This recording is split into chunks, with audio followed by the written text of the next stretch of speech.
January 27, 1945. The dawn hadn't risen yet, but the sky was already trembling. Japanese officers stood in their bunkers, convinced they understood American limits, convinced the flying fortress was too expensive, too rare, too impractical to threaten the empire.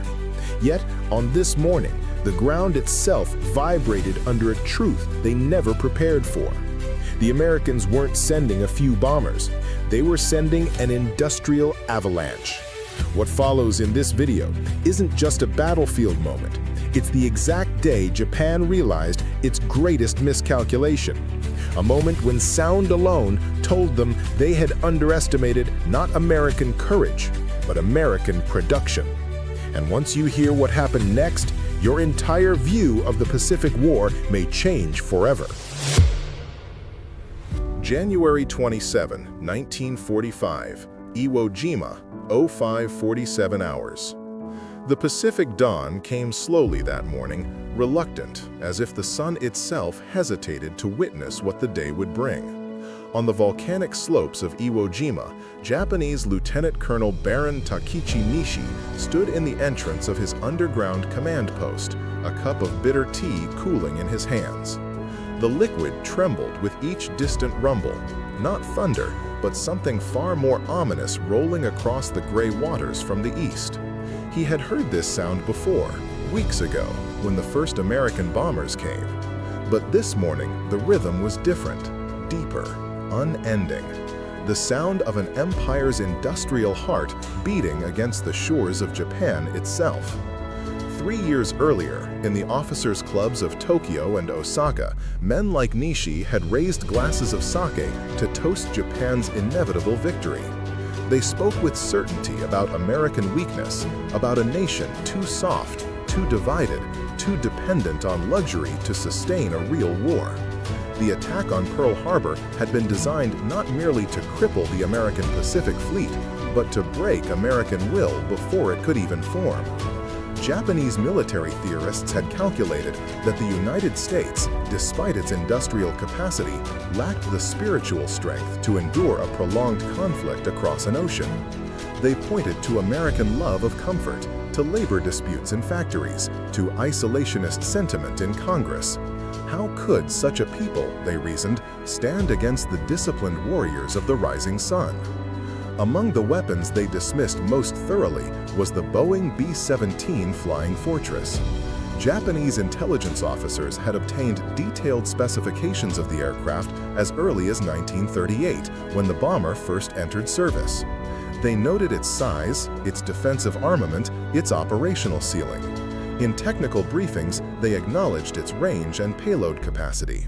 But in the quiet confidence of strategic planning rooms, they calculated that such large, expensive aircraft could never be produced in sufficient numbers to matter. The B-17 required thousands of hours to build, demanded rare materials, needed highly trained crews. Japan's own heavy bomber programs had been scaled back precisely because such aircraft were deemed economically unsustainable for mass production. Surely the Americans, for all their wealth, would face the same constraints. A handful of flying fortresses might raid the periphery of Japan's expanding empire, but they could never threaten the home islands themselves. The distances were too vast, the logistics too complex, the costs too prohibitive. Captain Homare Fujita, a fighter pilot who had flown against early B-17 formations over New Guinea in 1942, remembered writing home to his wife about the American bombers. "We encountered 3 of their heavy aircraft today," his letter read, preserved now in the Japanese military archives. "They are indeed formidable machines, well armed and able to absorb damage, but they are too few. We can afford to lose 3 fighters to bring down 1 such bomber, because they cannot afford to build enough to make a difference. Their economy, for all its size, cannot sustain this waste of resources. By the time they build 100, we will have built 1,000 fighters to meet them." The mathematics seemed sound, the logic appeared unassailable. And yet, on that January morning in 1945, as Baron Nishi stood listening to the thunder from the east, he knew with terrible certainty that every calculation had been catastrophically wrong. The B-17 Flying Fortress had indeed been expensive to produce. Each airframe required 140,000 separate parts, 350,000 rivets, and approximately 47,000 man-hours of labor. The aircraft consumed aluminum, rubber, and high-grade steel in quantities that would have bankrupted smaller nations. A single bomber cost the American taxpayer roughly $200,000 in 1943 currency, the equivalent of 400 modern homes or 100 light tanks. By every measure of traditional military economics, the Flying Fortress should have been a luxury weapon, produced in limited numbers for strategic targets. But American industrial capacity in World War II did not follow traditional economics. It followed a different logic entirely, one that Japanese planners had failed to comprehend. Between 1941 and 1945, American factories produced 12,731 B-17 bombers. American bombers, whether B-17s or B-29s, became, in the Japanese imagination, something more than military equipment. They became the manifestation of an enemy whose resources were so vast, whose productive capacity was so overwhelming, that resistance itself seemed an act of futility. American aircrew, for their part, rarely understood the psychological weight they carried. For them, a mission over Japan was a job, dangerous and exhausting, but ultimately just another point on the route toward rotation home. They sat in their cramped positions for 8 or 10 or 12 hours, breathing oxygen through masks, monitoring instruments, watching for fighters, dropping bombs on coordinates provided by navigation, and then flying home to bases where hot food and showers waited. Some felt guilt about the civilian casualties their bombs inflicted. Many more felt only relief at having survived another mission. They counted their missions toward the magic number that would send them home. And they did not think much about what it meant to the people below that American industry could send out 1,000 bombers in a day and do it again the next day and the day after that, indefinitely, until every target in Japan was obliterated. But this was precisely the horror of it from the Japanese perspective. The Americans could sustain this level of destruction without apparent effort or strain. There was no moment when the raids stopped for lack of aircraft or bombs or fuel. There was no pause while factories retooled or crews rested. The bombers came as regularly as the seasons and in ever-increasing numbers. By July 1945, American commanders were ordering raids on cities of less than 100,000 people, having exhausted larger targets. In some cases, the Americans dropped leaflets warning civilians to evacuate before the attack, a propaganda gesture that highlighted the attackers' complete air superiority. We can tell you we are coming, and there is nothing you can do to stop us. The final weeks of the war saw perhaps the most bizarre juxtaposition of all. American bombers flying over Japan and countering minimal resistance, while on the ground, Japanese forces prepared for the invasion that never came. Schoolgirls practiced fighting with sharpened bamboo poles. Elderly men joined volunteer defense units armed with 19th century rifles. Engineers dug caves in coastal hillsides where civilians could make last stands. It was a vision of national suicide, an entire people preparing to die fighting because surrender was considered dishonor worse than death. And above them, daily, the bombers passed, untouched and untouchable, dropping leaflets now instead of bombs. Leaflets that urged surrender, that promised fair treatment, that warned of atomic weapons to come. When the atomic bombs fell on Hiroshima and Nagasaki in early August, they were delivered by B-29 superfortresses, but they represented the culmination of what the B-17 had begun. The doctrine of strategic bombing. The belief that air power alone could break an enemy's will to resist by destroying the economic and industrial capacity that sustained the war effort. The atomic bombs were more efficient than conventional incendiaries, but the principle was identical. apply overwhelming force from an altitude the enemy cannot reach against targets the enemy cannot adequately defend until continued resistance becomes strategically impossible. The Japanese surrender on August 15, 1945, was presented to the public as the emperor's decision to bear the unbearable and accept the Potsdam terms.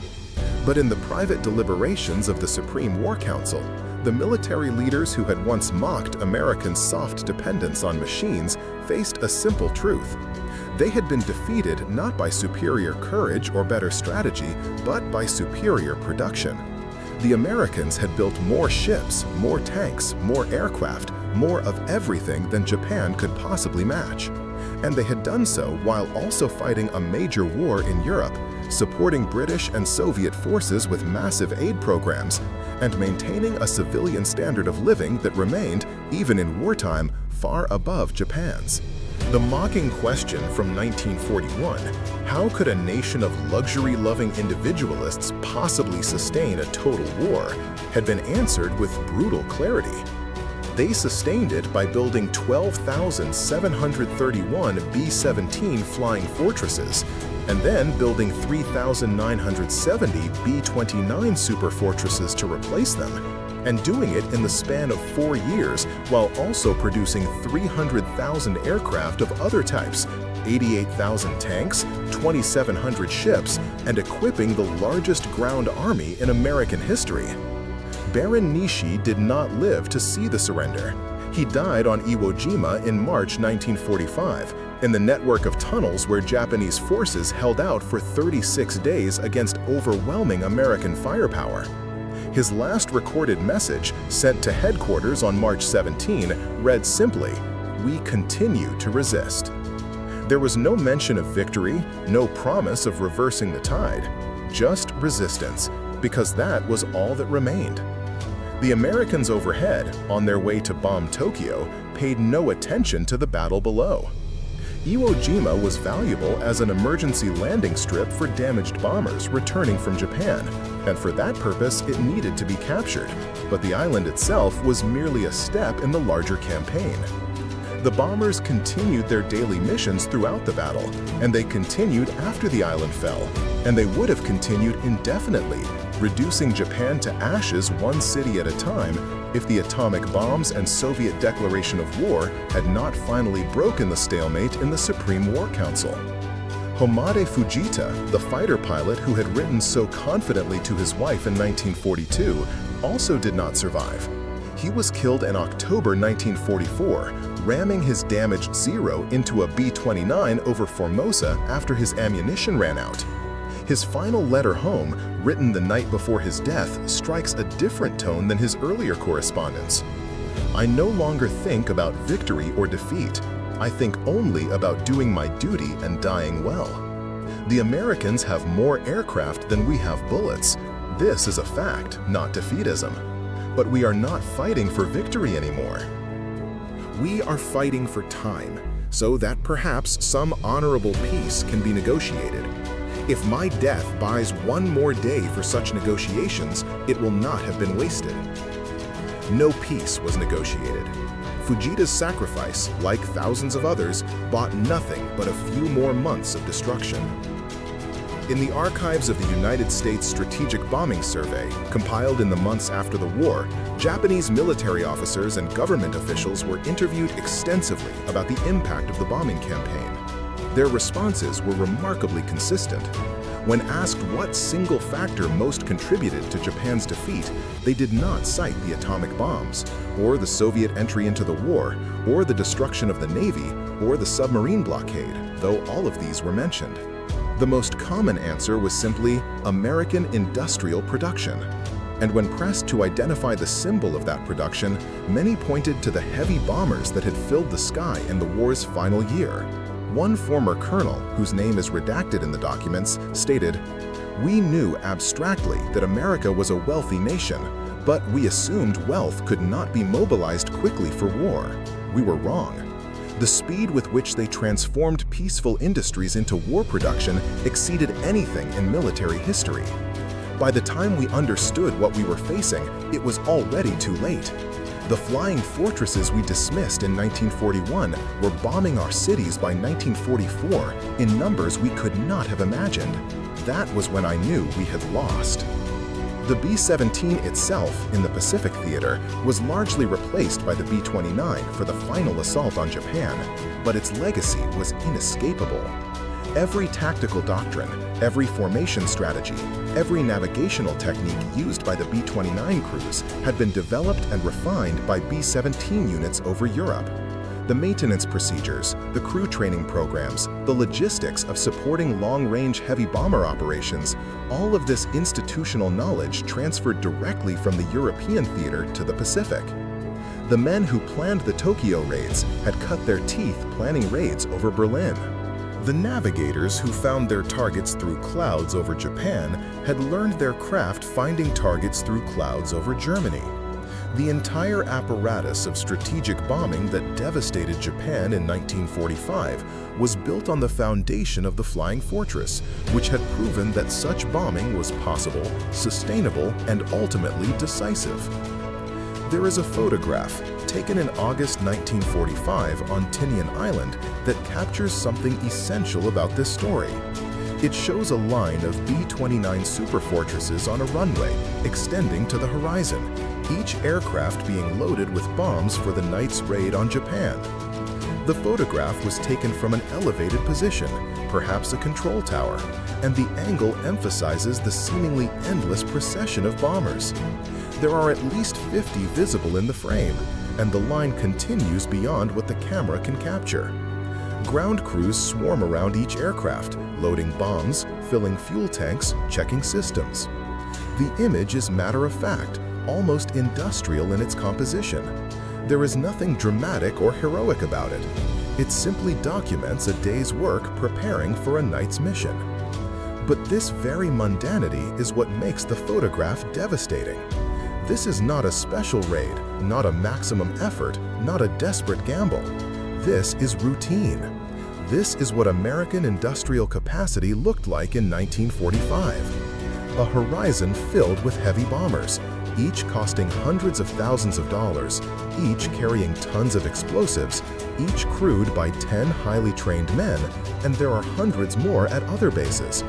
And tomorrow there will be another mission with another line of bombers, and the day after that, another, indefinitely, until the enemy surrenders or ceases to exist. This is what Japanese officers in 1941 could not imagine, what their calculations told them was economically impossible, what their military theories insisted no nation could sustain. The men who mocked American flying fortresses made a fundamental error in strategic assessment. They correctly identified that the B-17 was expensive and difficult to produce.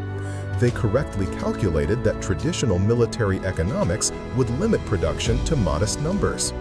Their error was in assuming that America would fight a traditional war, bounded by traditional economic constraints.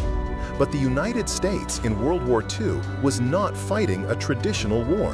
It was fighting an industrial war, where the outcome would be determined not primarily by courage or tactics or battlefield skill, but by productive capacity. And in this type of war, America's greatest advantages, its vast natural resources, its highly developed industrial base, its educated workforce, its culture of innovation and efficiency, all came into play. The Boeing assembly lines in Seattle became the front line of this industrial war. The women riveting aluminum sheeting, the men installing electrical systems, the engineers solving production bottlenecks, these were the soldiers who defeated Japan as surely as any Marine on a Pacific island. Every B-17 that rolled out of the factory was a strategic defeat for Japan, a widening of the gap between American capacity and Japanese capability. By 1944, American factories were producing heavy bombers at a rate that exceeded Japan's entire aircraft production of all types. This was not merely a quantitative difference, it was a qualitative transformation in the nature of warfare itself. The post-war years would see intense debate about the morality and effectiveness of strategic bombing. Critics would point out that many raids inflicted horrific civilian casualties with questionable military benefit. Defenders would argue that strategic bombing shortened the war and ultimately saved lives by making invasion unnecessary. These debates continue, and they are important, but they exist in a different dimension from the pure strategic fact. The Americans possessed the industrial capacity to conduct strategic bombing on a massive scale, and the Japanese did not possess the capacity to prevent it. In a total war between industrial societies, this asymmetry was ultimately decisive. 75 years after the last B-17 bombing mission, the aircraft has become a museum piece, a symbol of American heroism and the greatest generation. Restored flying fortresses appear at air shows, where crowds marvel at their size and complexity. Veterans, those few who remain, speak at schools about their missions over Europe. The B-17 has been absorbed into the mythology of the Good War, the war where American righteousness and American industrial power combined to defeat genuine evil. This mythology is not entirely false, but it is incomplete. It tends to emphasize the heroism of individual crews while overlooking the larger story, that the B-17 was a weapon of industrial warfare, designed not for individual heroism but for mass production, and that its true impact came not from any single dramatic raid, but from the cumulative weight of 13,000 aircraft grinding down enemy capacity until resistance became pointless. For the Japanese officers who dismissed the Flying Fortress in 1941, there was no dramatic moment of realization, no single day when they understood their error. Recognition came gradually, mission by mission, raid by raid, as the numbers became undeniable and the logic of industrial war asserted itself. Some, like Baron Nishi, died still fighting, maintaining discipline and courage even after hope was gone. Others, like the anonymous colonel in the Strategic Bombing Survey, survived to articulate what defeat meant, that they had fundamentally misunderstood the nature of modern war, and that understanding came too late to matter. In the end, the story of the B-17 over Japan is not really a story about aircraft at all.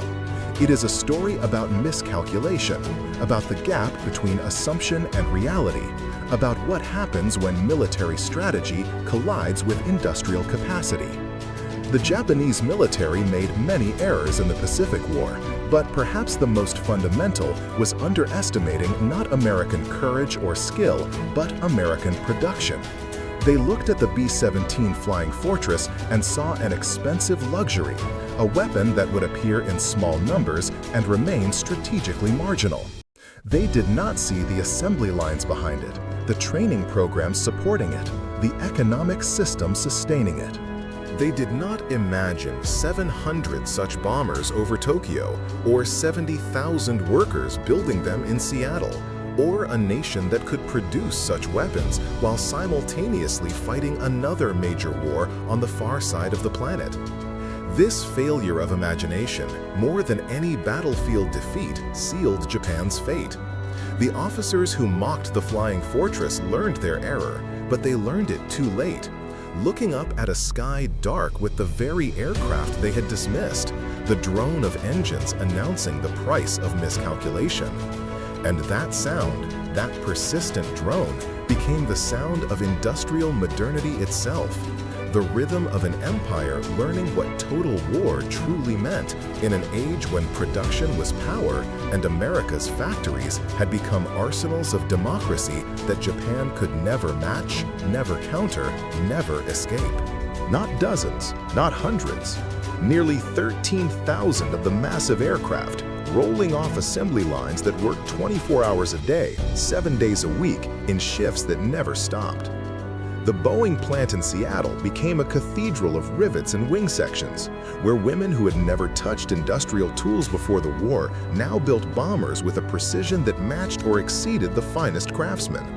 The Douglas plant in Long Beach converted automotive production lines into bomber assembly chains. Vega Aircraft in Burbank employed 41,000 workers producing B-17 components in a facility that had not existed before 1941. The production numbers told a story that Japanese intelligence officers, even when they saw the figures in captured documents, refused to believe. In 1942, Boeing delivered 184 B-17s per month. By 1943, that number had risen to 362 per month. At peak production in 1944, American plants completed one B-17 every 63 minutes. The Seattle plant alone employed 45,000 workers on the bomber program, operating in 3 continuous shifts that transformed raw aluminum into combat-ready aircraft with an efficiency that bordered on the supernatural. The United States was not merely building flying fortresses. It was building them faster than Japan could train pilots to intercept them, faster than Japanese industry could produce fighters to oppose them, faster than the mathematical models of sustainable warfare suggested was even possible.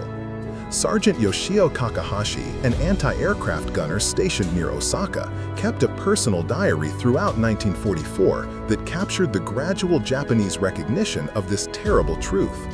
His early entries were confident, even cheerful. In March, he wrote, "3 B-29s appeared over the city today. We drove them off with heavy fire. One was seen trailing smoke. The Americans cannot sustain such losses." By June, his tone had shifted. 17 heavy bombers today. Our guns damaged several, but all returned to their bases. The numbers are greater than we were told to expect. In September, his handwriting had become smaller, tighter, as if conserving paper for a long war. 53 bombers counted. The sky is dark with them. How many factories do they possess? How many crews? Our commanders say they are at the limit of their capacity, but the numbers only grow. The B-29 Superfortress, which Takahashi observed, was an even more advanced aircraft than the B-17, purpose-built for the Pacific Theater with the range to strike Japan from bases in the Mariana Islands. But the strategic bombing campaign that devastated Japanese cities in 1944 and 1945 had been made possible by the earlier B-17, which had proven the concept, refined the tactics, and trained the crews in the European theater. American Bomber Command over Germany had been a school, a brutal and costly school where young pilots learned to fly in formation, where navigators mastered the art of finding targets through cloud cover, where gunners developed the split-second coordination necessary to defend a formation against determined fighter attack. Every mission over Berlin, every raid on Hamburg or Dresden had been preparation for the final act, the reduction of Japanese industry to rubble and ash. The Japanese High Command watched the bombing of Germany with the attention of men studying a preview of their own fate. They read the intelligence reports from Europe, where German cities burned despite the Luftwaffe's desperate defense. They noted the American tactics, daylight precision bombing in massive formations, relying on overlapping fields of defensive fire rather than speed or altitude alone. They observed that the Americans accepted horrific casualties in the early raids. 20% losses were common in 1943, but kept coming, their formations growing larger with each month, their tactics improving through bitter experience. German fighter pilots had claimed thousands of American bombers destroyed. German anti-aircraft guns had turned the sky over the Ruhr into a maelstrom of fire. And yet, by late 1944, the Americans were flying missions of over 1,000 bombers at a time, obliterating German industrial capacity through sheer mass and persistence. The lesson was clear, and it was terrifying. American industry could absorb losses that would cripple any other nation and emerge stronger. The United States did not merely replace destroyed bombers, it increased production. When crew losses mounted, American training programs expanded, graduating more pilots, more bombardiers, more navigators, more gunners than the combat units could immediately absorb. The pipeline of men and machines seemed infinite, fed by an economic engine that Japanese strategists had fundamentally misunderstood.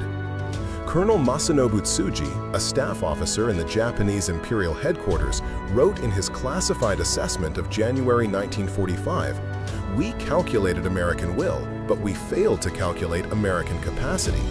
We assumed they would fight as we would fight, with the forces they possessed at the beginning, gradually depleted by attrition. We did not imagine they would fight with forces that grew stronger with each month of war. We thought we were battling the American military of December 1941. We were wrong. We are now battling the American economy itself, and that is an enemy we cannot defeat with courage alone. The first major B-17 raid against Japanese-held territory came on December 7, 1942, exactly 1 year after Pearl Harbor. 18 flying fortresses of the 5th Bombardment Group struck Japanese installations in Rabaul, New Britain. The symbolism of the date was not lost on the crews, who had painted messages on their bombs, "Return to Sender" and "Merry Christmas, Tojo." The raid inflicted modest physical damage, but enormous psychological impact. Japanese commanders in Rabaul, who had grown accustomed to air superiority since the opening days of the war, suddenly faced an adversary who could strike from altitudes their fighters struggled to reach, with defensive firepower that made interception costly and dangerous. The tactics evolved throughout 1943 and 1944. In the European theater, American bomber crews developed the combat box formation, a three-dimensional arrangement of aircraft that maximized defensive gun coverage while maintaining tight formation for accurate bombing. Each B-17 carried 13 50-caliber machine guns manned by 6 gunners, creating an overlapping field of fire that could shred attacking fighters. When 30 or 40 fortresses flew in formation, the combined firepower exceeded that of a naval destroyer, all concentrated in a cubic mile of sky. Luftwaffe pilots learned to respect this firepower at terrible cost. German fighter losses over Germany in 1943 exceeded 50% among experienced pilots, casualties that could not be replaced. These same tactics transferred to the Pacific, where Japanese fighters faced the same mathematical problem their German counterparts had confronted: how to attack a formation that could put up 500 guns worth of defensive fire. Japanese aircraft of 1944, the Ki-84 Frank, the Ki-100, the various models of Zero, were magnificent dogfighters, nimble and deadly in individual combat. But they had not been designed to assault massed bomber formations. Their light armament, adequate for attacking single bombers or fighters, proved insufficient against the layered defenses of a combat box. Their light construction, which gave them extraordinary maneuverability, meant that a single burst from a 50-caliber gun could be catastrophic. Japanese pilots adapted, developing head-on attacks that minimized exposure time, experimenting with air-to-air bombing, eventually resorting to kamikaze tactics when conventional interception proved too costly. But adaptation could not overcome the fundamental arithmetic. The Americans were producing bombers, training crews, and accumulating force at a rate that exceeded Japanese capacity to resist. By November 1944, the first B-29 superfortresses were operating from bases in the Mariana Islands, Saipan, Tinian, and Guam. These bases, captured at horrific cost in summer fighting, placed Tokyo within range of American heavy bombers for the first time. The initial raids were high-altitude precision strikes, targeting aircraft factories and military installations. Results were mixed. Japan's weather was often poor, and high-altitude winds scattered bomb patterns. But the American command learned, just as it had learned over Germany. If precision bombing was difficult, area bombing was not. If high altitude reduced accuracy, lower altitude would improve it, regardless of increased risk. The terrible logic of total war was asserting itself, and Japanese cities, built largely of wood and paper, were uniquely vulnerable to incendiary attack. The fire raids began in March 1945. On the night of March 9 to 10, 334 B-29s struck Tokyo with incendiary bombs, creating a firestorm that consumed 16 square miles of the city and killed an estimated 100,000 civilians in a single night.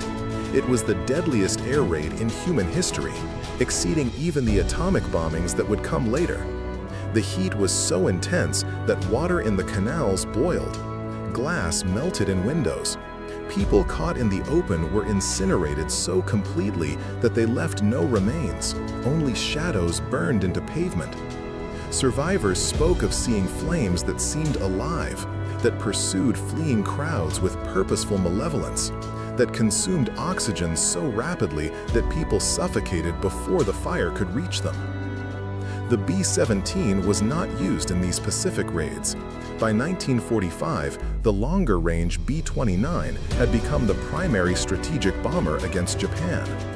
But the path to Tokyo had been paved by the Flying Fortress, which had proven the doctrine, developed the tactics, and broken the myth of the impregnable homeland. The smoke that rose over Tokyo in March 1945 had been years in the making. Born in the factories of Seattle and Long Beach, refined in the terrible skies over Germany, and delivered with the mechanical precision of an industrial civilization fully mobilized for war. In his underground bunker on Iwo Jima, Baron Nishi understood all of this, though he couldn't have articulated it in such terms. He understood it in the rumble that shook dust from the tunnel ceiling, in the continuous procession of American aircraft that passed overhead on their way to bomb the home islands, in the simple arithmetic that told him reinforcement would never come because there were no more reinforcements to send. The American bombers overhead were not just weapons, they were proof of a productive capacity so vast that it defied the imagination of men who had grown up in a Japan where resources were scarce and every gun, every bullet, every aircraft was precious. The Japanese military had prepared its soldiers to face death with courage, and this they did with a dedication that awed even their enemies. But no amount of courage could compensate for the industrial imbalance that defined the Pacific War. For every Japanese factory worker, America had 10. For every ton of steel Japan produced, America produced 20. For every aircraft that rolled out of a Japanese plant, American factories produced 16. The United States in 1944 manufactured 96,318 aircraft of all types, while Japan produced 28,100. In the crucial category of heavy bombers, the aircraft that could strike deep into enemy territory and devastate industrial capacity, the disparity was even more stark. Japan produced 0 heavy bombers in 1944, having abandoned such programs as economically unfeasible. America produced 16,331. These were not merely numbers in a ledger, they translated directly into the air war that consumed Japan in the final year of the conflict. By summer 1945, American bombers were running short of targets. 66 major Japanese cities had been subjected to area bombing, their industrial districts reduced to ash and twisted metal. The civilian death toll exceeded 500,000, with millions more left homeless. Japanese war production, already strained by the submarine blockade that choked off raw material imports, collapsed. Aircraft production fell by half. Ammunition became scarce. Fuel allocations for training were cut to near zero, so that new pilots went into combat with fewer than 50 hours of flight time, hopelessly outmatched by American aviators who had 200 hours of training before they ever saw combat. The title that mocked American flying fortresses, the dismissive confidence that such expensive machines could never appear in meaningful numbers, haunted the Japanese military leadership in their final deliberations.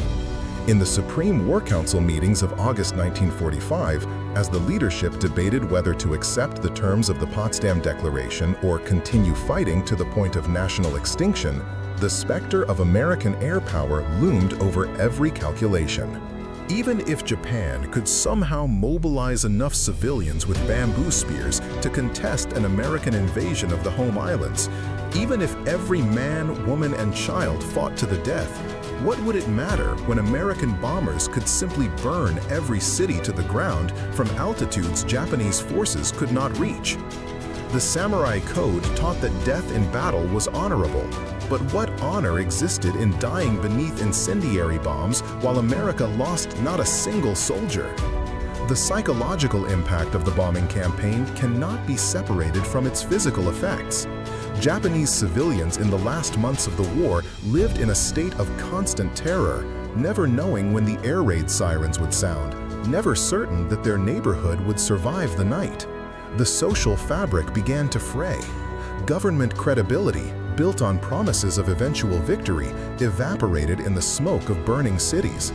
Workers in war factories, who had endured long hours and meager rations in the belief that their sacrifice mattered, began to question whether any amount of production could match the seemingly infinite resources of the enemy.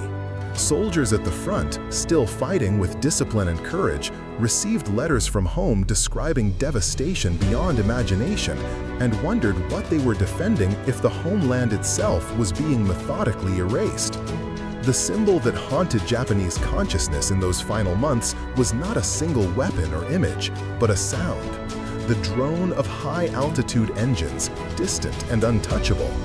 That sound became the background noise of Japanese life in 1945, a constant reminder of powerlessness. It woke people from shallow sleep in the hour before dawn. It interrupted school children in their lessons, sending them scrambling for shelters. It accompanied the elderly as they tended small gardens, growing vegetables to supplement disappearing rations. The sound was everywhere and nowhere, coming from an altitude where the aircraft themselves were barely visible, tiny glints of aluminum in the stratosphere.